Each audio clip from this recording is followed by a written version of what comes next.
Madeline Island School of the Arts and what we're all about. And then I'm going to pass it off to Bob and let him explain sort of what he's going to be teaching, and he's going to do a demo for us.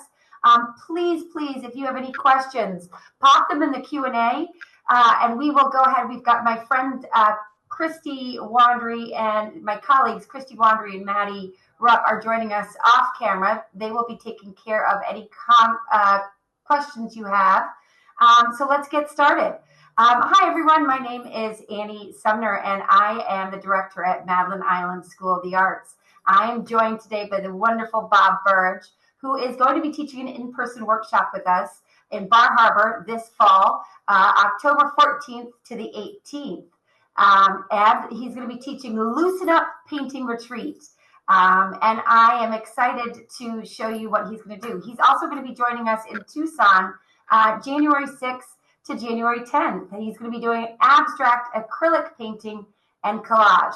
This gentleman needs no introduction, but I will go, for those of you that aren't familiar with Bob and his work, Bob Burridge is a celebrated contemporary artist and educator known for his vibrant, expressive works that blend abstraction and realism. With a career spanning several decades, Burridge has become a prominent figure in the world of mixed media art, recognized for his bold use of color that you can see behind you, the dynamic compositions and innovative techniques. I've seen it myself, and that color wheel. I've seen it in person myself. His work is often described as energetic and spontaneous, reflecting his philosophy of art as a joyful and liberating experience. As an instructor, Bob Burridge is highly sought after for his engaging and inspirational teaching. He's conducted workshops and classes all over the world, sharing his expertise with the artists of all levels. And I really, truly believe that. I've seen it in person. His approach to teaching is rooted in encouraging creative exploration, painting loose and free, and helping students find their unique artistic voice. His workshops are known for being both fun and challenging, pushing participants to experiment and break free from the conventional methods. I love that. In addition to his work as an artist and a teacher, Bob is also an accomplished author with several books and instructional videos that further cement his reputation as a leader in the mixed media art community. His contributions to the art world have earned him numerous accolades, and his work is held in private and public collections worldwide. Through his art, teaching, and writing, Bob Burridge continues to inspire, influence a new generation of artists. Welcome, Bob. So if you wouldn't mind just humoring me for a few more minutes, I'm going to describe what Madeline Island School of the Arts is and why we love having Bob come teach with us, and also just sort of a bit about the history of us. So we're going to switch it over to a slideshow here. I'm going to have one of my colleagues put it up for me. All right, here we have a map of Madeline Island School of the Arts. It's MISA, our flagship campus, started on Madeline Island, which you can see where that red barn is on the map. It's the largest and only inhabited of the 22 Apostle Islands that surrounds it. This school has been in operation for 12 years, and it is considered to be one of the top ranked art schools in the country. This privately owned 40-acre campus is about an hour and a half from the Duluth airport, and then a quick ferry boat ride on beautiful Lake Superior. Once students arrive, island time begins. That's our ferry boat right there. Yeah. Highlights of this location include north-facing spacious studios and sprawling meadows, and of course, like you can see here, beautiful Lake Superior hikes, sandy beaches, and lovely lagoons. Inspired by this magical island, we wanted to extend our season and provide more diverse settings. MISA has 3 other locations to choose from and a 4th in the works. We spend the spring in downtown Santa Fe, a few blocks from the historic plaza. This location features endless, amazing restaurants to try for dinners, trips to local museums, including the Folk Art Museum, Georgia O'Keeffe Museum, and also trips to Ghost Ranch. We spend our winter at the luxurious dude ranch out of Tucson, Arizona, called the Tanque Verde Guest Ranch. This location features 180 horses, a famous cowboy cookout, and as you can see, sweeping views of the Rincon Mountains.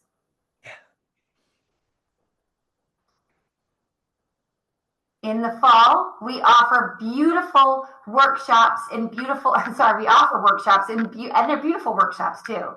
We offer workshops in beautiful Bar Harbor, Maine. This location features oceanfront accommodations as well as well-lit workshop spaces. The crisp air, the vibrant foliage, and there's lots and lots of fresh seafood.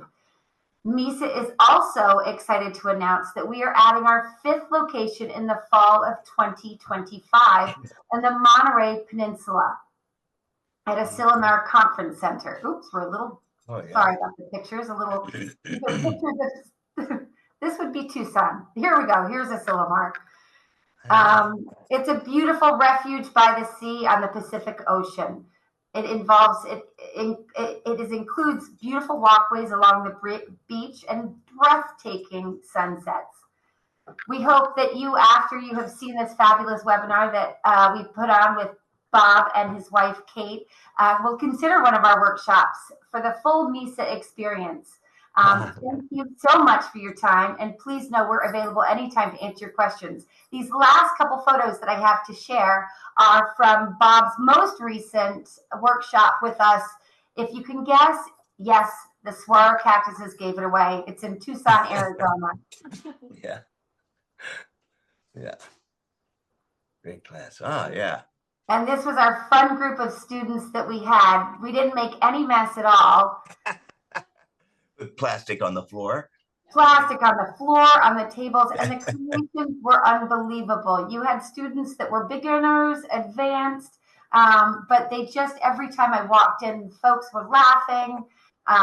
They had created so much in that 5-day workshop with you, Bob, that it was just inspirational. Each time I came in, there we are using the color wheel. Every time I came in, people just were exhilarated with just sort of all of their creations and inspired by all of your demos that you had done for them throughout the week.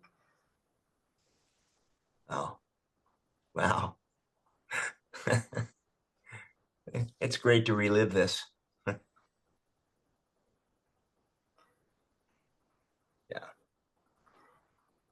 I'll pass it over to you. Thank you so much. Is it my turn? Oh, boy. Yes, take it away. Right. Wow, what a great introduction. Thank you. I'm going to re-record that introduction and play it every morning before I get out of bed. That was the greatest introduction ever. Thank you so much. And thank you, everybody who's being here to watch this. I get an opportunity to show you how I paint. I'm just one way. There's my way, and then there's your way, right? This is just one way, and it seems to work for me, and I like to share it with everyone. And we're going to be doing 2 workshops here, talking about, as was pointed out, to one in Tucson, but the one that's coming up is in Bar Harbor, which I cannot wait for that. I'm actually all excited, and I'm practicing and sketching boats and water and beaches and things like that, just so I'm kind of ready. But anyway, I just want to show you what I do, and it doesn't matter what subject I'm painting or where I am. This is basically the basic setup of how I get started, and we're going to make it real simple because we're traveling with paints and stuff like that. I'm going to give you some suggestions about how do you get your stuff from the suitcase over into here and into your studio, and it'll be just great and real easy. We tend to overpack. I know we all do.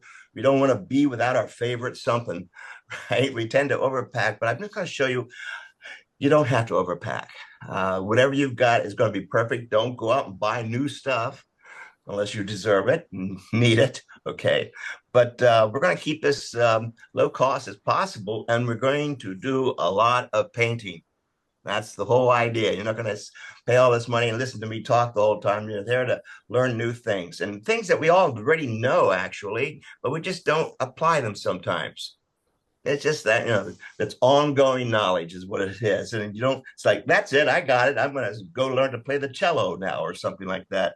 Have you ever noticed that artists don't retire and we don't know what to retire from? This is so great to be able to do this. And what an honor.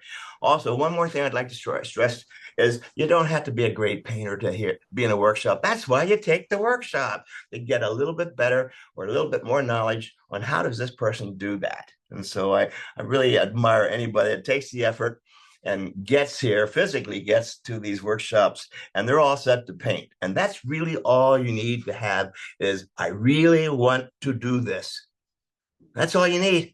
That's all. Don't worry about your skill level. Nobody cares. Nobody cares about your skill level. It's your soul and your heart and what you put into your painting and your own imagination. We're going to stress that stuff too. But first of all, I am going to go overhead and show my table. I work flat on a table. Thank you so much. The table is covered with usually a white plastic or a brown plastic. But the first thing I do, and this is a key thing you might want to do, is I cover my tables. They already have them covered, but just in case, I cover my tables with this plastic. It's 4 mil plastic, and you tape it down tight on the table. Not loose, tight. And you'll see why in a minute. Okay, so find some 4 mil plastic. You can get some at your hardware store and insist on 4 mil, not 3, not 2, 4 mil, because we use the tabletop. We actually use the tabletop as our palette. So we do all of our mixing on the table. And the beauty of working on top of that 4 mil thick plastic is that in about 2 or 3 days, it peels off. And then we can use those skins in our collages if we want to. So I don't waste anything.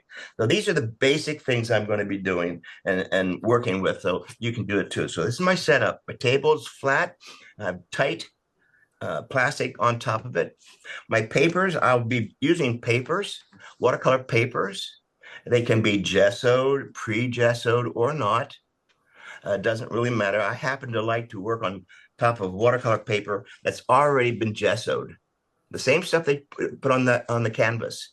The reason I do that is because I want the paint to react the same way as if I were painting on the canvas. So the substrate is the same. So I can expect to know how the paint's going to react even on my paper. And we'll talk about how to mount them and frame them and things like that in the workshops. But right now, this is just the basic setup. So I have my papers, watercolor papers. I happen to like Kilimanjaro, Cheap Joe's Kilimanjaro. It's as good as Fabriano Artistico, my other favorite watercolor paper. Those are my 2 favorite. But whatever you can get is going to be fine. Don't worry about brand names. Okay, we may not always have a fancy art store near us, and you do whatever you can. Thank goodness for shipping and catalogs and things like that. So I pre-cut them. This is a pad. This is 9 by 11. So I have a whole lot of sheets in here ready to go. And these are my little warm-up sheets. These are 6 inches by 6 inches. You can get a lot of warm-ups on a full sheet. This is a quarter sheet. Basically, that's what it is. It's a quarter sheet of a full-size paper. That means you're going to get 4 paintings out of that. And, of course, a half sheet runs this way, which is always great fun. All right. So that's the paper. Oh, 140 or 300 pound. I happen to like cold press. It has a little bit of texture to it. And so that's cold press. Hot press is smoother. The only difference is the finish. Smooth finishes and a little bit of a textured finish. Your choice. And please remember, paper has 2 good front sides. There's no one right side and the wrong side. Okay, so thank goodness we have 2 times for you to try something. And we do a lot of painting, by the way. We do a lot of series, as you will see soon. I do a series, the same subject, over and over and over and over until it just starts swinging. The paintbrushes are swinging, the paints are flying, and the water's flying everywhere, and it's just great fun. That's the paper. If you want to bring some small canvases that fit in your suitcase, absolutely, you certainly can, as long as they fit on a table. You don't want to bring in your 4 foot, 6 foot, because that would block the view of the student behind you. So this is just to get your ideas down and get them down quickly. Now, my brushes are large. Keep your tiny brushes home. No tiny brushes. My gosh, I know you have a lot of them. What are you gonna? You poke your eye out with that little skinny brush. Here's a skinny brush. I'll poke my eye out with that one. But so mostly big brushes. The whole idea is to, what's the name of the first workshop? Or the one in Tucson is, well, the one in Bar Harbor. It's loosen up. So you can't loosen up with these little twigs. You can loosen up better with the much bigger ones. So you deserve a big brush. My paints that I happen to use are the Holbein paints. Whatever paints you have will be fine. Don't go out. These are really super professional, a little more expensive than your standard student grade type of paints. I like them primarily because they're very thick. They call them heavy body paints. They're very thick, and which means they have a lot of pigment, and I can water them way, way down, and they're still very strong. They don't break apart like some of the less expensive paints will. You add too much water, they start to break apart, right? These do not, and that's why. So that's the paints. These are the brushes. A couple more extra things you might want to do is tape. I tape everything down on the table because when I'm painting, this paper is moving all over the place, right? So I want to tape it down. I want to show you the tape. This is the tape you want to get. It's regular self-adhesive box tape.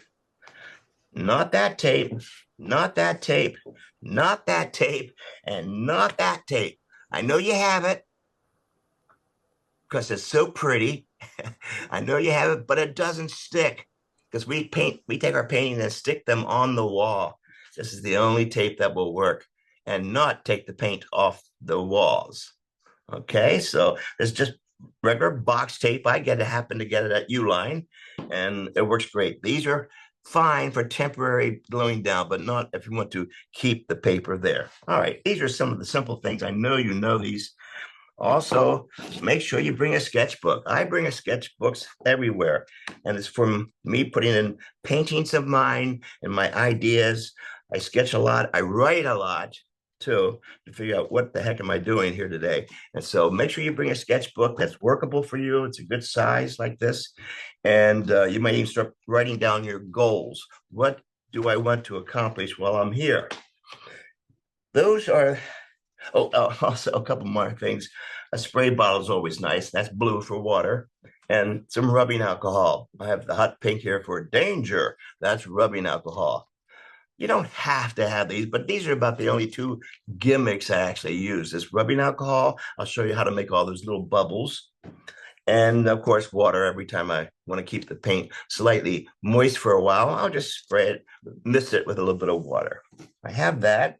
My buckets, by the way, buckets, gigantic buckets. These are gallon buckets, not that little teacup or paper cup that you put your brushes in. You'll spill those things. This one is low and it holds a whole lot of water, which means I don't have to keep changing my water every 5 minutes. So that's the tape that I'm using. Got the brushes. Oh, by the way, if you are flying, if you're traveling by plane, yes, you can take your paints on the plane in a separate suitcase. Goes on as luggage. And just to make sure nothing's going to fall apart, I do tape it. I put tape around the lids. Tape around the lid like that, and I do put it in a baggie, Ziploc it, and it's pretty much, I've never had a problem. So just in case you didn't put the lid on tight or you didn't put enough tape on the lid, this bag is extra insurance. I have been traveling now for 40 years with paint and have never had a problem. So this does not go on your carry-on like knives. So you can put a knife and your paints in your other suitcase, one for the clothing and one for the paints. All righty. Remember, I have to keep it under 50 pounds, something like that. Paper is pretty heavy, so make sure you weigh it. Okay, we have that. I will go over the color wheel when we get into the workshops, but I'm not going to do a whole lot of color wheel teaching right now. All right, but just to let you know, I do have my own color wheel. You can bring anybody's you'd like. My color wheel happens to only have 10 colors, and we use 4 colors, only 4 colors, as you can see here, 4 colors. on each painting. And this shows me which colors will work. I call this my Robert Burridge goof-proof color wheel, because if I follow these exact colors, it's pretty much goof-proof, which means now I can go and have a crazy time and the painting will still work out. Speaking of that and having a good time, I paint a lot with paper towels. So I have them already done. Here's a tube of them. I'm ready to go. I fold them over and you'll see me doing my demo when I do that. All right. One more final thing is I will talk about varnishes, but the final coat that you put on your painting is a varnish. It protects it. And also the varnish can have 4 different finishes: glossy, semi-gloss, satin, and absolute flat. Your choice, your choice. Then after we varnish them, we sign our names. I'll show you how to sign it, what not to sign with, what not to put on your name. And the ones that I happen to like to sign my name with are these, well, my sketching pencils. And these are my pens, the Faber-Castell Pitt, P-I-T-T, Pitt Artist Pens. See if I can do this here. There we go. So, and this conservation quality pens, they come in 3 different thicknesses, perfect for sketching, perfect for drawing and signing your name because it is archival quality. All righty, so be careful of all those other signing pens. These work all the time, and it's my sketching pen too. Don't yet use a Sharpie, even though they say permanent. They are not permanent. All right, but the new ones, if you like to draw with these Sharpies, extra thick, if you like to draw with those, get the kind that has a little red tip down here, and it will say oil-based. Aha, they've solved their problem. Oil-based is perfect for signing and drawing on the acrylics. These are all acrylics that I'm using. Okay, and those are the materials. You know, I welcome your questions. You can ask them later on, but we'll start walking about, let me go to the back walls now and talk about the other thing I like to talk about, which is the painting, the actual painting. We'll go to the back wall right now. And our next one, our next workshop will be here in Bar Harbor, Maine. Who doesn't want to go to Bar Harbor, Maine for all the reasons, right? The boats, the lobster, and the quaint villages. I'll wait till we get up here in the back wall. We're waiting for that.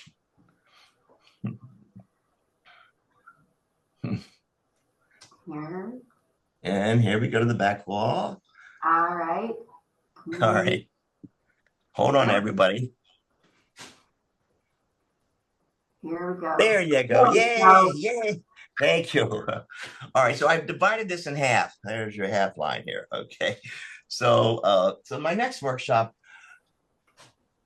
with the Madeline Island Art School here will be loosen up. Boy, who doesn't want to loosen up?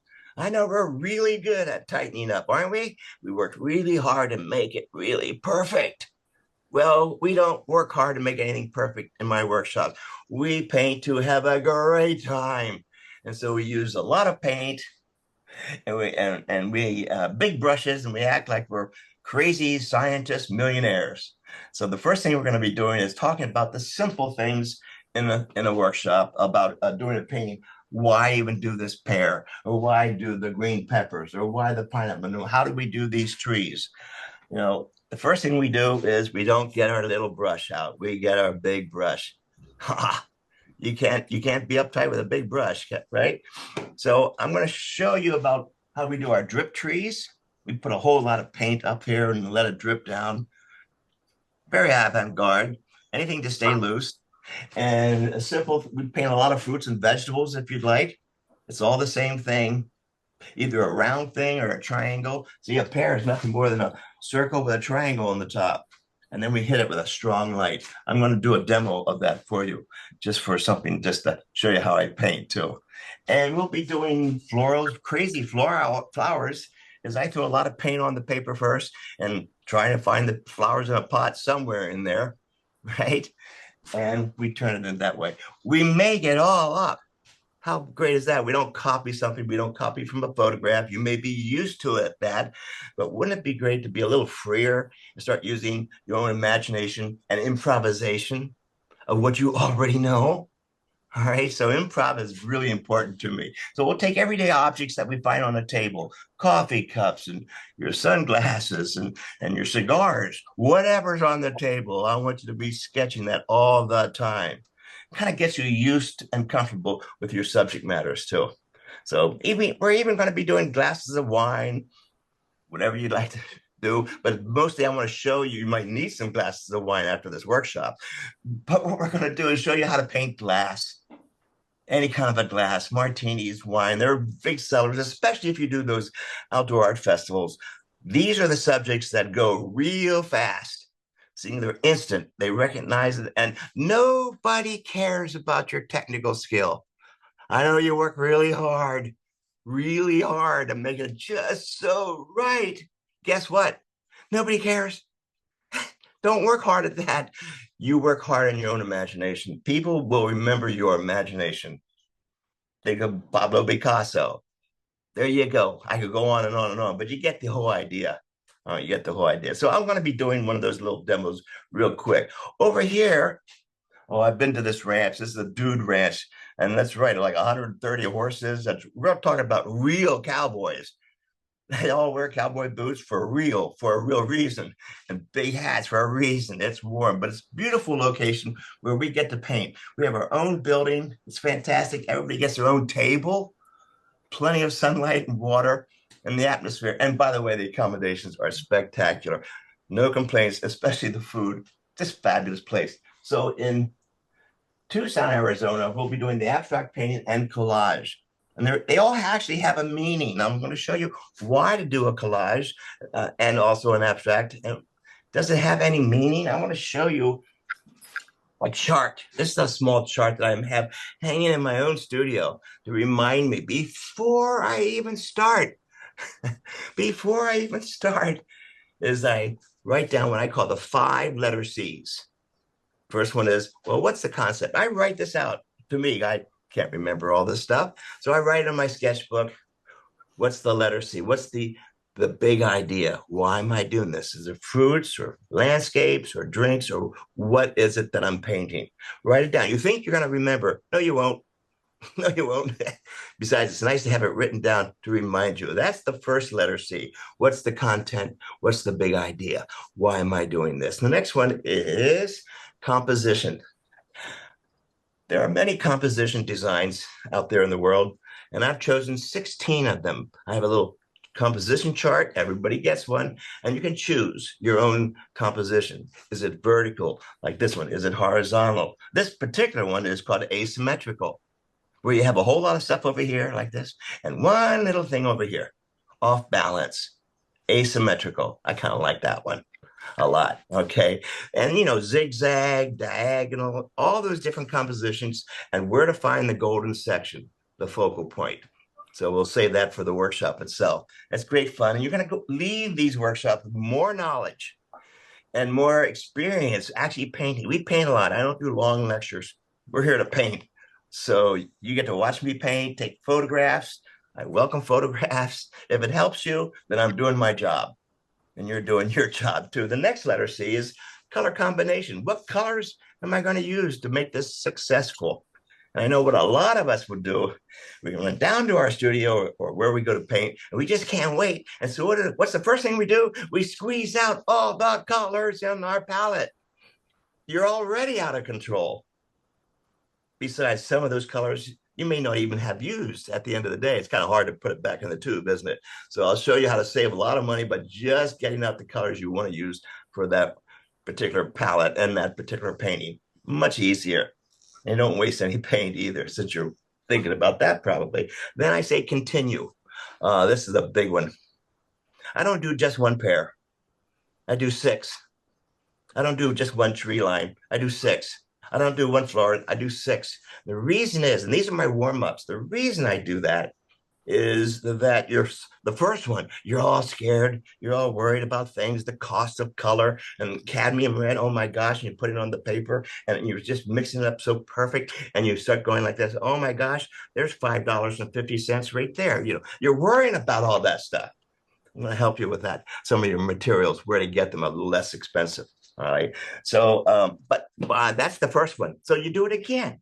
And you're a little less careful because you kind of know where you're going. By the time you get to the third and fourth and fifth one, you are just swinging away because now you're more familiar. And so is your brush more familiar, where to go and where to color. And that's the way to loosen up. Not just one. I do at least six. Why six? Because that's how many fit on my 8-foot table. It's as simple as that. And so whatever I'm doing, it just takes the pressure off of the first one's got to be the right one. Whereas now I have a choice of six. Many are called, but few are chosen, right? And the ones that don't make it, well, that will be great for a rainy day. It's great to go back and fix them or rectify them or change the color or doing something else. All righty. So that's why I do many of the same subject over and over and over, and you get better. Continue and then stay committed. The last one is stay committed, which means don't keep changing your mind in the middle of a painting. You're painting a pair. Now I think I'll turn it into horses, whatever. Don't start changing your mind. If it was a good idea at the beginning, at what time did it become a bad idea? That kind of a thing, right? So stay committed. And I know I should have been committed a long time ago, but that's the whole idea. Have fun with this. Let's get painting now. Now I am going to show you 2 demos. One of them will be a typical warm-up. I'm going to do them quickly, by the way. It's just to get this all in with under an hour here. But I like to paint fast, by the way. I'm not very careful. I like to paint fast only because I can't wait to see how it's going to turn out. I'm an excitable child. What can I tell you? And then I'll do a demo on that and some brief notes and comments as I'm doing them. And then we'll swing over to abstract and collage. And I'll show you how that works for me. These will just be small little demos. I can't wait to do it. So keep those questions coming. I can't wait to hear them all and air them all and answer them at the end of these 2 short demos. Okay, everybody? We're doing good? Good.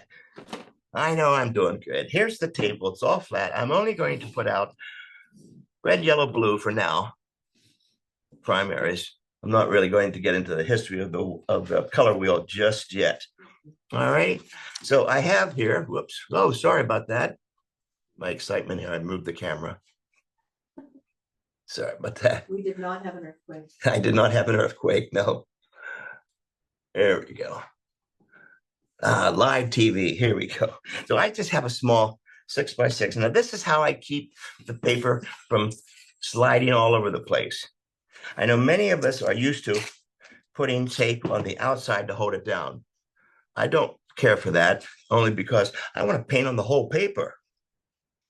And besides, especially if you start putting that colorful tape on the outside, that takes away from what I'm painting. I see that green or that yellow or that pink. So I put a roll of it like that, stick it right there, boom, done. Now I can use both hands for painting. I can use both hands for painting. I don't have to have one hand holding this and then doing like that. All right. And I do paint with both hands. And I put these, especially hand lotion on my hands before I even start, like Burt's Bees hand lotion. The reason I put it on my hands before, because I don't wear gloves. And my hands are in the water and paint all the time. But I don't wear gloves only because I put too many holes in them. All right. And it doesn't do anything. So I use paper towels and drawing with paper towels, wiping with paper towels. And the whole time, because this is taped down, it doesn't move. Okay, here we go. A simple thing. The very first thing I do is, well, I'll squeeze out the colors that I need. I'm just doing the basics for now. And I guess what I actually do, use black. I always love it when I hear our teachers say, never use black. They always say never use black. I say, why not? They sell it in the art store. I'm going to use it. So Whoever says don't use black, they've got some real problems. My white, I use a really thick professional gesso, like Utrex gesso or something like that. And even these bags of gesso are great. That's a Holbein gesso. And they come in these cool bags, and they come in colors too. In fact, Holbein, this particular brand, Holbein, they have 23 different colors of gesso. Isn't that amazing? I know some people that just paint with just the gesso. All right, here we go. The first thing I'm going to do is first put a tone. Now, you've heard all this stuff in art school or in some of the books, the books you don't read. And here I go. I just dampen the towel a little bit. And I'm going to put a mid-tone over this whole thing. A little yellow, a little orange, a little red. So in other words, that's my mid-tone.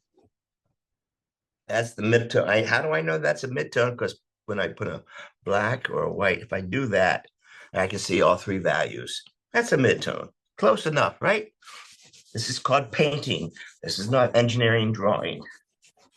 All right, I'm going to get right into it. A little piece of paper, you think I'd use a smaller brush. Just the opposite. Small paper, big brush. You get the painting done quicker. Now, I'm right-handed, so make sure you put everything on the right side of you.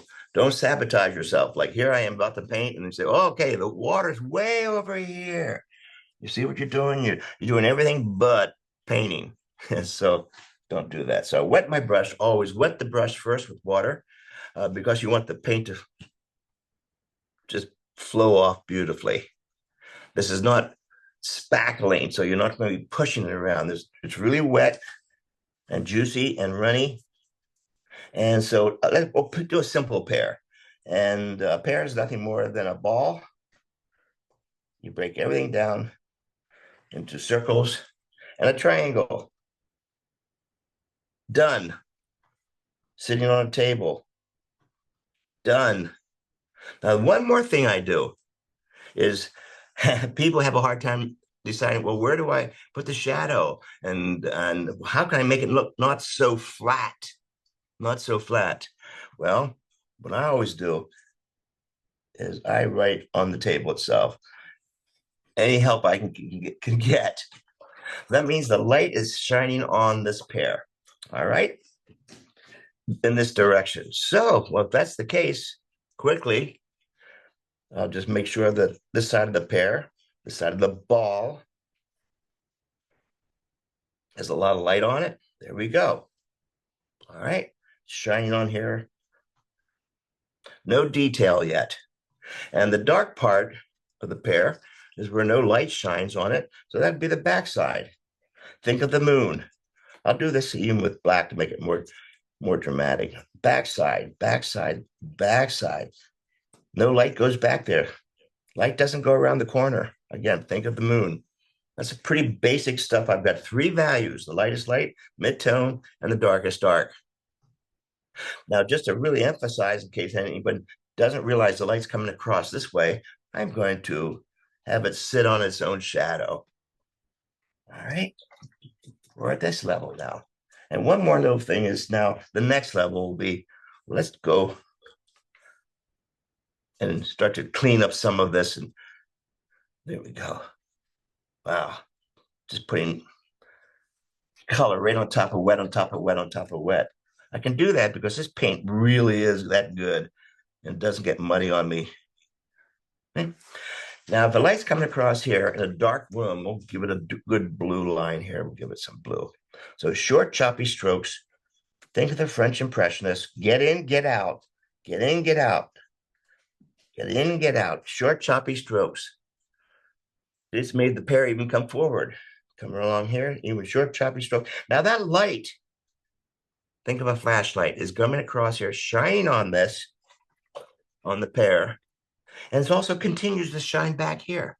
It doesn't just stop right here. That beam of light shines on over here. So that's exactly what we're going to do, is to make sure that this side is lighter. In, out, in, out, in, out. Blend it a little bit in and out like that. You see, get in, get out. Don't stay in one area too long. You'll be tickling it to death. There you go. So what I have here, in simplistic terms, is dark against light, dark against light. Let's emphasize that even more so. Let's put some bling bling. You girls know what that is. Put some bling bling, some highlights right there where it's shiny, right? Good. And make this even richer and darker with a little bit of black up in here. Not a whole lot, just to really emphasize that this is the dark room. Now, what about the table? This color orange is fighting now with that orange. So why not? Let's make it a light table. Get in, get out. Negative shape painting. I love negative shape painting. And one more thing, I want to make the shadow color. It could be a yellow, it could be an orange, but I tend to think about shadows are the complementary color of the light source. Light being, say, we'll say the sun. That's orangish. That means that the complementary color of orange would be blue. So I'm going to make this a blue shadow. So think about why blue? Well, think about what colors. If you did a painting scene in snow, what color is the shadow in snow? Dark white? No, it's the complementary color of the sun. It's slightly bluish. You'll see this from now on. Next time you look outside, the snow, the sun's out. There we go. I'm making this even darker, making it more dramatic. Imagine that. Making it more dramatic. So it's dark against light, dark against light. That's the world's quickest demo on doing a pair. And we do fruits and vegetables and things like that. Hot chili peppers, we did a lot of those in Tucson. It was pretty great to do that. All right, well, let's go put on our other hat. See how nice this was stayed here. I didn't have to use my both hands to hold this down. It's ready to go. Maybe we'll let it dry and put another coat on top of that. Maybe we'll put a translucent color on top of that. Boy, that's when it gets really cool. We get the basic colors down, and then after it has dried, we put it in the afternoon class. We'll put a translucent or a transparent color on top of this, like marigold or the luminous opera, things like that. It makes it really shine. So this is the basic 3 values: darkest, mid-tone, and the light. Okay, now I know you're waiting for some instructions for collage, and so am I. Get a heavier paper now, but the collage, I prefer to use 300 pound. That was 140. See, it stays flat. It stays beautiful. It doesn't wrinkle on me. Good paper. All right. This stays absolutely flat because it's 300 pound. Now, for me to do collages, it's just another thing to play with. It's not the end of all things, but it's another thing to play with. And let's go overhead. I mean, on the back wall. Can you get me in the back wall again? There you go. Thank you. Hey, so for collages, especially collages that are abstract, what is the concept? What's the big idea? How many times have you walked in front of an abstract painting and you look at it and you go, what? I don't get it. Oh, I know. I'll look at the title. And you look at the title and it says untitled. That means that artist had no idea what they were doing either. And they want you to figure it out. But we do that first in the workshop. So I talk about what's the concept, what's the big idea, what's the feeling you want to get across. And we do it really loose and very abstractly. It's actually a fun exercise. So these are the results of this one. Actually is called We're Just Talking. This one is an abstract collage of 2 backyard neighbors just talking. I mean, it's far-fetched, but that's at least was the concept. And the title, it happened to win an international award, believe it or not. I'm quite proud of some of these. This is collage. It's pretty obvious. It means May week.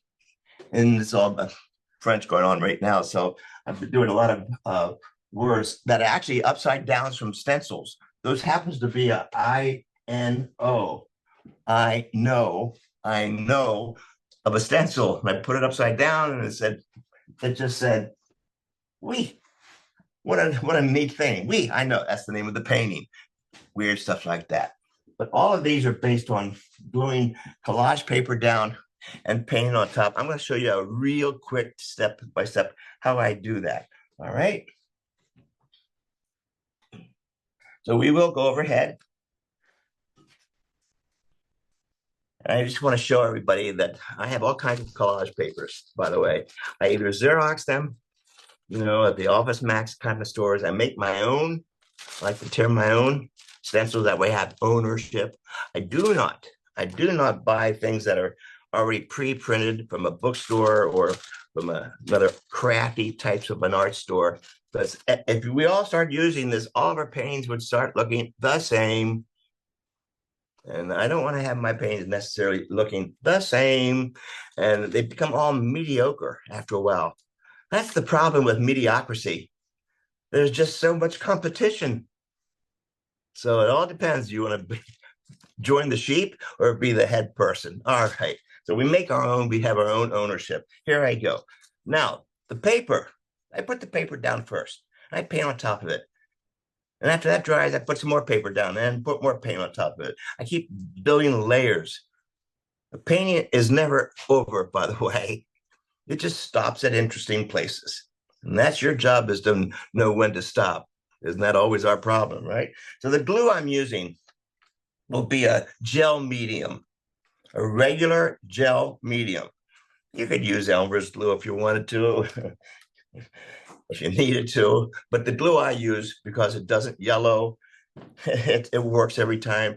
It's all pure acrylic. So I'm going to be going overhead here. Just like, yeah, I'm there. Thanks.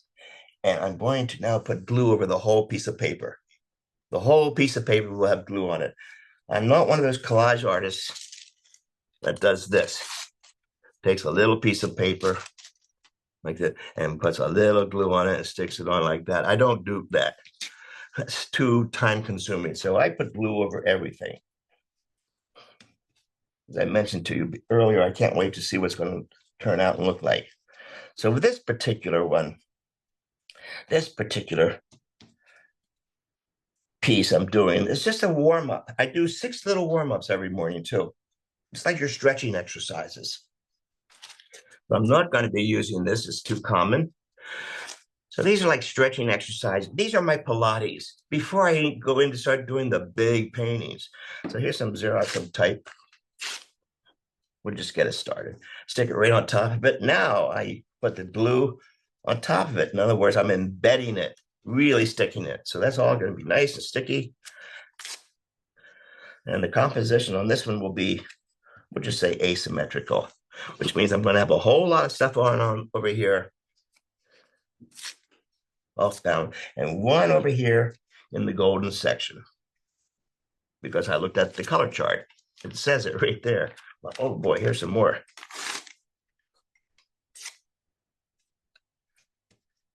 So the design will really be about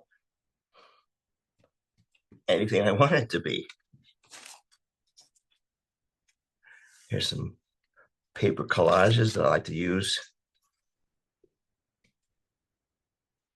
There we go. Doesn't always have to be strong patterns. This happens to be the inside of a cardboard box. I think if I show it to you this way, there you go. You can see the flute. There you go. Different boxes have different size. These are called flutes. So they're 3-dimensional. They look like rows in a garden. I put a lot of this glue on because it's thicker. And it works perfect, by the way, because this glue, this gel medium that I'm using, let's see where I want to put it here, holds the heavy paper, the heavy cardboards. They even have different adhesives that'll hold 3-dimensional objects. If you want to glue heavier objects other than just paper. Oh, yeah, this is nice. No, I don't organize my papers. I put them all in the bag and rely on surprises. There we go. So lots of glue on this. And now well, even while it's still wet, just because of time,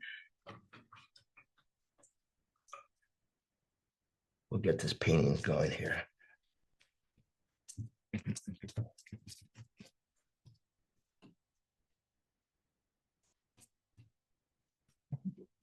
And I'm putting glue right in it. I mean, paint right into the glue. Yay, texture. Yay. Something like that. And I can scrape and scratch. Oh, yeah. A brush has two front ends. There you are. Because it's nice and wet. And I'll get into how to describe and name your title your paintings in the workshops. I don't want to do that right now. But it's great fun to do it this way too. And there you have it. Real simple exercise of a whole lot of stuff going on down here and one little thing going on up in here. In case you missed it, there you are. All right, somebody has a cold. There you go. So that's typical classic. I think I'm going to simplify some of it with my white gesso. I like this. I like where it's going. See, I can't stop. Sorry. Sorry. I just saw something. I said, this would be nice if it were cleaner in here, that kind of a thing. There you go. Okay, so you can see the fun I'm having, and you can do it 6 times before you actually work on the much larger one. So to give you an idea, here's how a series I wanted to do. I wanted to use the color gold. That's gold gesso, believe it or not, gold gesso, and some cheesecloth glued into this, so I have a pattern. And my subject matter was feeding the hungry around the world. And I wanted to drop food from an airplane, that kind of a thinking. All right. So I decided to do a whole series of the paintings that size. Let me go on the back wall now. My hostess. There you go. Thanks. And I started painting with Collage and rubbing alcohol. Rubbing alcohol, you get those great little bubbles, right? So I wanted to do a whole series of things flying out of the sky, dropping down into baskets.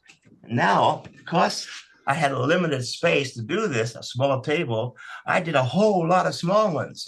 And that's how you get a big painting from all these little ones. And here are some of them. I just put them all together.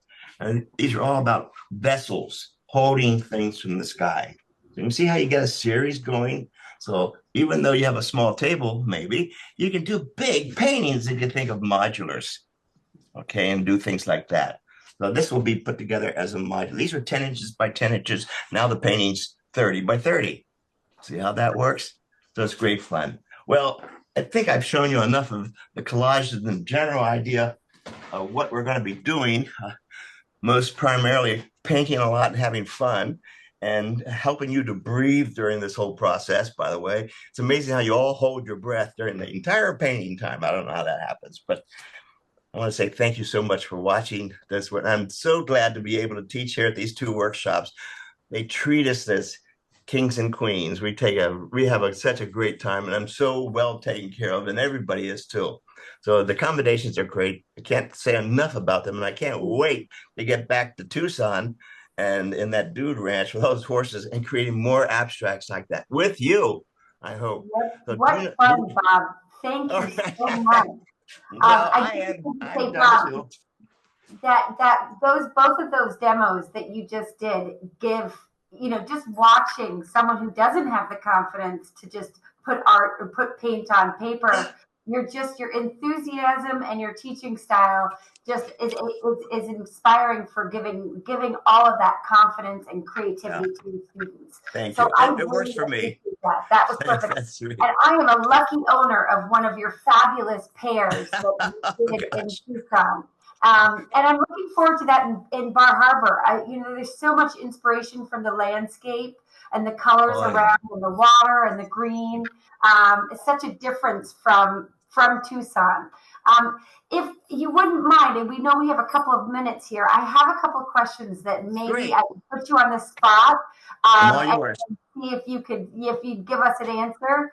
Sure. What you are so interactive and enthusiastic. What do you enjoy most about teaching and interacting with your students in these workshops? What's your favorite thing? Waking up and knowing in about an hour's time I'm going to be in a studio full of painters. I'm so excited and so happy when I'm around other people who want to be better painters too. I mean, that's my inspiration, and I can't believe I still have it at this age, that I still love to go down to the studio and see what I'm going to mess up. I mean, create that day in the studio. Well, it is. It's so interesting. Your energy just, you can see even when you're with you in person. Online right now, those demos are incredible, but in person, Bob, the energy that you give to the classroom is incredible and inspiring. So yes, I think you're right. I would agree with your answer there. It's getting down to that classroom with those students. Oh yeah, that's great. How about another question? I have, if your artwork could speak, what do you think it would say? Whoa. It would say, my artwork would say, "Thank you for making me." Oh, that's great. And I'll see you in the art museum. Yeah, there you So go. that's how I have hope, and I have been fortunate to have 3 solo shows in real art museums, which blows me away. I thought you had to be dead to be in an art museum. Anyway, I wanted to be an art museum, and my good manager and wife, of course, made sure that all happened. But you get that by painting a lot of paintings, and you get that by painting a lot of bad paintings.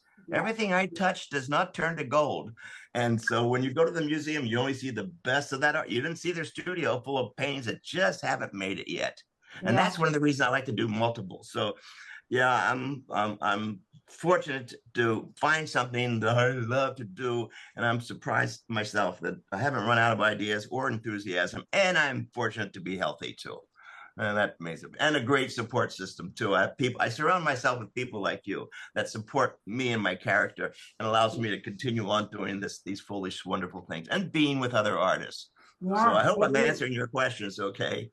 Yeah, you do. You've answered them wonderfully. And just to reiterate, the reason, my father created this school 12 years ago, and he's not an artist, he's a businessman. But again, he does this because art and doing something you love makes your life better. And you are constantly making other people's lives better by getting into a studio and just playing around with color and and materials and all sorts of things. So thank you for providing this for everyone. It's something that we all need. I'm happy to help everybody. I mean, I let them know what works for me. I may not be the only way, but I let people know what works for me after all these years. And thank you for those nice compliments. And I get everyone in my studio to paint the way they have always wanted to paint. Not necessarily me, but the way they've always wanted to paint. And so that's what I like to do, is get people to find their own voice. And that's what happens by the 3rd day. People are rocking and rolling and swinging and doing their own work, which is I just show them the basics, how to get started and how to get ideas, and then they just take off. And nobody cares about their technical skill, because nobody else does either. Great. So give me more questions. Before I wrap this up, I just want you to hear some of the wonderful things that the participants and attendees have said today. Susie said, "Looking forward to seeing you in Bar Harbor. That's my neighborhood, Maine. Thanks for your enthusiasm always.